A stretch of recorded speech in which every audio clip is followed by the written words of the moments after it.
Hello, good morning student. Our previous video we will learn about temperature and clinical thermometer. Two types of thermometer.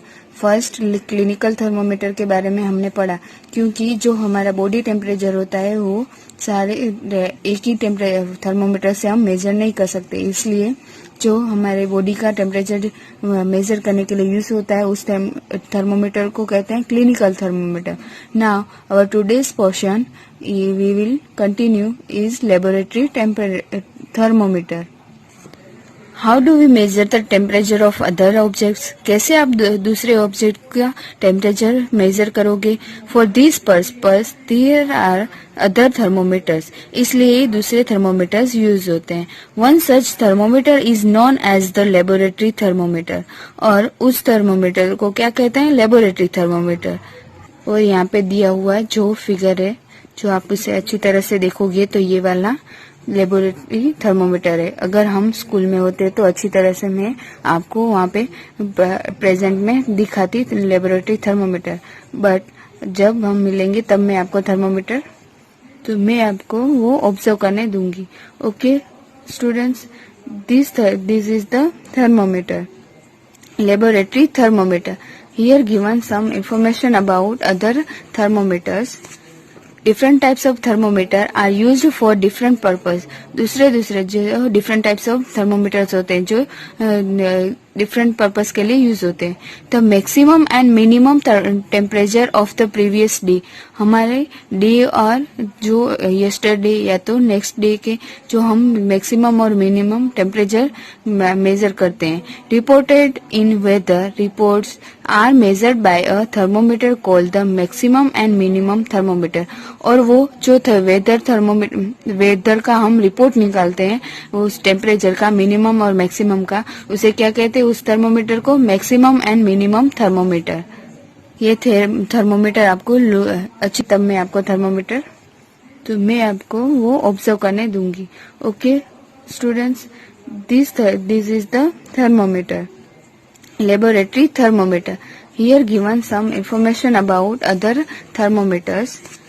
Different types of thermometer are used for different purpose. दूसरे जो different types of thermometers होते हैं जो different purpose के लिए use होते हैं.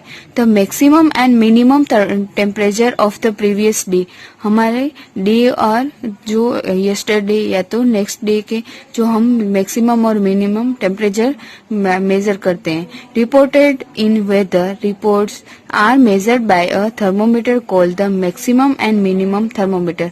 और वो जो वेदर का हम रिपोर्ट निकालते हैं उस टेम्परेचर का, मिनिमम और मैक्सिमम का, उसे क्या कहते हैं? उस थर्मोमीटर को मैक्सिमम एंड मिनिमम थर्मोमीटर. ये थर्मोमीटर आपको अच्छी तरह से केयरफुली ऑब्जर्व करना है. Note the highest and lowest temperature it can measure, ये सबसे हाईएस्ट और लोएस्ट टेम्परेचर नोट डाउन करता है. The range of the laboratory thermometer is generally from -10 degree Celsius to 110 degree Celsius. जो जनरली जो laboratory thermometer होता है उसकी रेंज कितनी होती है? -10 डिग्री से लेके 110 डिग्री सेल्सियस तक होती है. ये आपको अच्छी तरह से याद रखनी है. क्लिनिकल थर्मोमीटर की कितनी थी? याद है? 35 डिग्री से 42 degree Celsius. Okay. Also as you did in the case of the clinical thermometer, जैसे हमने क्लिनिकल थर्मोमीटर में भी देखा. Find out how much a small division on this thermometer is. हम इसके स्मॉल पार्ट, सबसे स्मॉल जो डिविजन्स होते हैं वो कैसे फाइंड कर सकते हैं? वो you would need this information to read the thermometer correctly. इसलिए आपको थर्मोमीटर को अच्छी तरह से रीड करना पड़ेगा, करेक्टली रीड करना पड़ेगा. यहाँ पे जो दिया हुआ है. और थर्मोमीटर कैसे यूज करते हैं वो तो आपको नॉर्मली सब ह्यूमन टेम्परेचर कैसे फाइंड करते हैं वो तो आपको अच्छी तरह से पता ही होता है. लेकिन जो दूसरे ऑब्जेक्ट्स होते हैं उसके लिए कैसे थर्मोमीटर यूज करते हैं वो आप सब जानते हो. यहाँ पे एक एक्टिविटी दी हुई है जो पानी होता है, पानी में हम कैसे थर्मोमीटर यूज कर सकते हैं. आपको एक बीकर लेना है और बीकर के अंदर ऐसे ही स्ट्रेट नीचे नहीं बीकर को पकड़ना है, नहीं तो और जो थर्मोमीटर है उसे एकदम वर्टिकली पकड़ना है, क्योंकि अगर आप थोड़ा बहुत इधर उधर पकड़ोगे तो जो आपका टेम्परेचर होगा वो मेजर नहीं होगा। और ऐसे आप जो पानी का ऐसे बाहर निकालोगे तो पानी का टेम्परेचर मिलेगा आपको। मर्क्यूरी क्या होगा, मर्क्यूरी का जो लेवल होगा वो इंक्रीज होगा और उसके थ्रू आपका वाटर का टेम्परेचर पता चलेगा। ऐसे ही जो नेक्स्ट एक्टिविटी है, यहाँ पे हमें हॉट पानी का टेम्परेचर मेजर आउट करना है। जो आपको एक बीकर या मग में हॉट वाटर लेना है और उसका टेम्परेचर आपको करेक्टली नोट डाउन करना है और उसके केयरफुली ऑब्जर्व करना है। Okay, understand student? In addition to the precautions to be taken while reading a clinical thermometer, the laboratory thermometer, ऐसे ही जो हमने क्लिनिकल थर्मोमीटर में जो हम प्रिकॉशंस लेते हैं, वैसे ही हमें लेबोरेटरी थर्मोमीटर के भी प्रिकॉशंस लेने कंपलसरी है। Should be kept upright, not tilt. Bulb should be surrounded from all sides by the substance of which the temperature is to be measured. जो आपका बल्ब होता है थर्मोमीटर के अंदर, जो हमने लास्ट में क्लिनिकल थर्मोमीटर में जैसे देखा था, लास्ट वाला ये बल्ब होता है, यहाँ पे दिया हुआ है। वो बल्ब को आपको अच्छी तरह से, ये बल्ब पानी, कोई भी आपका ऑब्जेक्ट हो, सॉल्यूशन हो, उसके अंदर प्रॉपरली डिप हो, ऐसे ही आपको थर्मोमीटर को डिप करना है उस ऑब्जेक्ट के अंदर। The bulb should not touch the surface of the beaker और कंटेनर। आपको ऐसे ही थर्मोमीटर को पकड़ना है कि जो आपका थर्मोमीटर हो और जो बीकर का सरफेस हो उसे टच ना हो। Okay, understand? क्या आप ह्यूमन बॉडी के लिए लेबोरेटरी थर्मोमीटर को यूज कर सकते हैं? Obviously it is not convention to use the laboratory thermometer for this purpose. इसके लिए हम यूज नहीं करते हैं। Observe the clinical thermometer again. आपको क्लिनिकल थर्मोमीटर को फिर से अगेन ऑब्जर्व करना है। Do you see a kink near the bulb? क्या आपने देखा नियर के, जो बल्ब के बाद नियर में क्या है, वन टाइप ऑफ किंक है, उसे देखा। What is the use of the kink? ये क्या करता है? It prevents mercury level from falling on it's down. ये क्या करता है? जैसे ही हम मर्क्यूरी का लेवल अप जाता है या तो डाउन जाता है, तो उसे प्रिवेंट करने के लिए ये किंक होता है, वो यूज होता है। Okay, understand? There is a lots of concurs over the use of mercury in thermometers. Mercury is a toxic substance. It is very difficult to dispose of if a thermometer breaks. अगर जो mercury होता है वो normally क्या होता है, वो one type of toxic substance है, बट अगर डिफिकल्ट होता है उसे डिस्पोज करना अगर वो थर्मोमीटर ब्रेक डाउन हो जाए तो। This days digital thermometers are available which do not use mercury. इसलिए अभी के समय में क्या है, जो डिजिटल थर्मोमीटर्स आ गए हैं जो यूज होते हैं, अभी सारी जगह पे डिजिटल थर्मोमीटर ही अभी यूज हो रहे हैं। यहाँ पे डायरेक्टली आपको नोट डाउन उसका मेजर आउट मिल जाता है। Then next portion, transfer of heat. Heat कैसे ट्रांसफर होती है? You might have observe that a frying pan become hot when kept on a flame. क्या आपने देखा है, जो हम फ्राइंग पेन होता है उसे आप फ्लेम के ऊपर रखते हो तो वो कैसे होता है? It is because the heat passes from the flame to the utensils. और जो फ्लेम होती है उसके थ्रू पासिस होती है यूटेंसिल्स में, वेसल्स में heat. When the pan is removed from the fire, it slowly cool down. अगर जैसे ही आप यूटेंसिल्स को फायर से दूर करते हो तो वो स्लोली डाउनली क्या हो जाता है, कूल डाउन हो जाता है। Why does it cool down? कैसे होता है? The heat is transferred from the pan to the surrounding. और कैसे हीट ट्रांसफर होती है? उसके सराउंडिंग्स में ट्रांसफर होती है और वो हीट होता है। See so you can understand that in both cases the heats flow from the hotter object to a colder object. कैसे हीट ट्रांसफर होती है? Hotter object to colder object through. जहाँ से पहले जो गर्म ऑब्जेक्ट होता है वहां से लेके जो ठंडा ऑब्जेक्ट होता है वहां तक हीट ट्रांसफर होती है। In fact In all cases, heat flow from a hotter object to a colder object.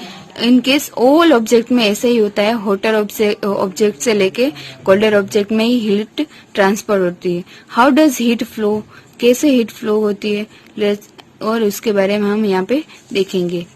यहाँ पे एक एक्टिविटी दी हुई है, आपको 2 ब्रिक्स लेनी है और ब्रिक्स के बीच में एक मेटल कोई स्ट्रिप रखनी है और उसके ऊपर आपको वैक्स लगाना है डिफरेंट एजिस पे. यहाँ पे आप ये देख रहे हो, वहाँ पे वैक्स लगाया हुआ है और उसके एंड पे जो मेटल स्ट्रिप हो, या तो वायर हो या तो कोई भी पीस हो, तो वहां से आप उसके एंड पे आपको जो कैंडल की फ्लेम हो वहां पे रखनी है और उसे जैसे ही हीट ट्रांसफर होगी तो 1 बाय 1 वैक्स को होटर एंड से लेके कोल्डर एंड तक जाएगी, तो जो वैक्स होगी वो मेल्ट होना स्टार्ट करेगी. यहाँ पे देख रहे हो आप, जो फर्स्ट वाला पहले होगा, देन सेकंड, देन थर्ड. ऐसे ही आप देख सकते हो इसके थ्रू, इस एक्सपेरिमेंट के थ्रू. ये आप घर पे भी कर सकते हो लेकिन केयरफुली करना है. और इस एक्सपेरिमेंट का कंक्लूजन क्या होता है कि जो हीट होती है वो हॉटर एंड से लेके कोल्डर एंड पर ट्रांसफर होती है. Understand? The process by which heat is transferred from the hotter end to the colder end of an object is known as conduction. और जो प्रोसेस होती है होटर एंड से लेके कोल्डर एंड पर तक ट्रांसफर होती है हीट, उस प्रोसेस को क्या कहते हैं? कंडक्शन. क्या कहते हैं? कंडक्शन. याद रखना है, ये बहुत ही इम्पोर्टेंट है. In solid generally the heat is transferred by the process of conduction. All solid के नॉर्मली जो सारे सॉलिड्स ऑब्जेक्ट्स होते हैं उसके अंदर कंडक्शन प्रोसेस के थ्रू ही हीट ट्रांसफर होती है. यानी कि हीट हॉटर एंड से लेके कोल्डर एंड तक हीट ट्रांसफर होती है कंडक्शन मेथड के through. Do you all substance conduct heat easily? क्या आप जानते हो कि सारे ऑब्जेक्ट के अंदर हीट इजीली पास हो सकती है? नहीं हो सकती है. तो हम उसके बारे में डिस्कस करेंगे. यहाँ पे हमें एक्टिविटी करनी है जिसमें यहाँ पे फॉर एग्जांपल यहाँ पे आपने स्केल्स, पेन यहाँ पे सब लिए, तो उसके लिए आपको करना है, क्या करना है आपको? Heat water in a small pan और अ बीकर. पेन और बीकर आपको रखना है और वाटर उसके अंदर आपको पास आउट करना है. ये सारे आर्टिकल्स उसमें रखने. क्या उसके अंदर हीट ट्रांसफर होती है या नहीं होती है, ये आपको देखना है. यहाँ पे दिया हुआ है और नोट डाउन करना है कि material with which the articles is made of, किससे बना हुआ है, और does the other and get hot, क्या उसका दूसरा एंड हीट होता है, यानी कि उसके अंदर हीट ट्रांसफर होती है या नहीं होती है, ये आपको यहाँ पे लिस्ट आउट करना है. ओके. ये एक्सपेरिमेंट यानी कि ये एक्टिविटी के बाद आपको ये ऑब्जर्वेशन करोगे तो ये कंक्लूजन मिलेगा कि जो कैसे पास आउट होती है heat. The materials which allow heat to pass through them easily are conductors of heat. जो ऐसे आर्टिकल्स होते हैं, मटेरियल्स होते हैं जो हीट को अलो करते हैं इजीली पास होने के लिए, तो उसे क्या कहते हैं? Conductors of heat. वो क्या होते हैं? हीट के कंडक्टर्स होते हैं. For examples aluminium, iron and coppers. ये सारे किसके एग्जाम्पल्स है? कंडक्टर्स के. और उसके अंदर जो हीट होती है वो इजीली पास आउट होती है. The materials which do not allow heat to pass through them easily are poor conductors of such as plastic and wood. Poor conductors are known as insulators.